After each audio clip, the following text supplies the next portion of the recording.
অদিতি মুন্সি, যার monthly income 1,21,000 something, মানে বাকি সমস্ত কিছু বাদ দিয়ে বলছি, মানে রাউন্ড যেটা থাকে সেটা 1,21,000, সেটা যদি আপনি 12 মাসে ক্যালকুলেট করেন ওই 14,52,000 সামথিং এরকম কিছু একটা হবে। মানে আমি অ্যাপ্রক্স এরকম একটা বলছি। আর এটা 5 বছরে যদি আপনি কাউন্ট করেন 72 লাখ সামথিং কিছু একটা হবে, ধরুন 73 লাখ টাকাই হোক।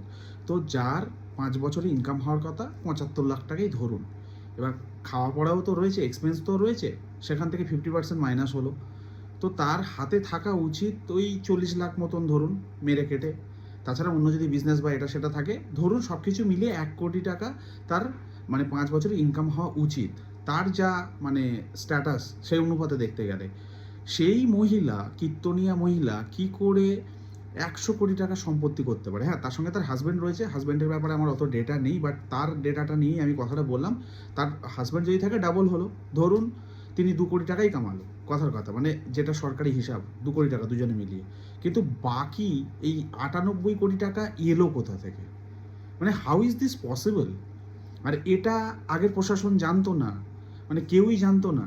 মানে একজন সাধারণ মানে একটা মেয়ে যে গান পান গায়, কীর্তন গায়, মানে তারপরে একটু সরকারি পদে আসে লোকের সহানুভূতিতে, তারপরে তার এইভাবে ইনকাম, আর সে চলে গেছে হাইকোর্টে আগে থেকে আমার জামিন যাতে মঞ্জুর হয়, কারণ আয় বহির্ভূত তার সম্পত্তি রয়েছে। মানে যেই সরকার চেঞ্জ হয়েছে তার রিয়েলাইজেশন হয়েছে এবার আমি ঢুকে যেতে পারি, আগে থেকে যাই, আমি গিয়ে জামিনের জন্য আবেদন করি। আর কি কোইন্সিডেন্স, তাদের মামলা লড়ছে বিকাশ রঞ্জন ভট্টাচার্য। বিকাশ রঞ্জন ভট্টাচার্য এবং তার দল সারাক্ষণই তৃণমূলের এগেনস্টে কথা বলে যাচ্ছে, ভ্রষ্টাচার নিয়ে কথা বলছে, তাদের যে সমস্ত অ্যাক্টিভিটি, তাদের এমএলএ, এই বিধায়ক, সব কিছু নিয়ে কথা বলছে।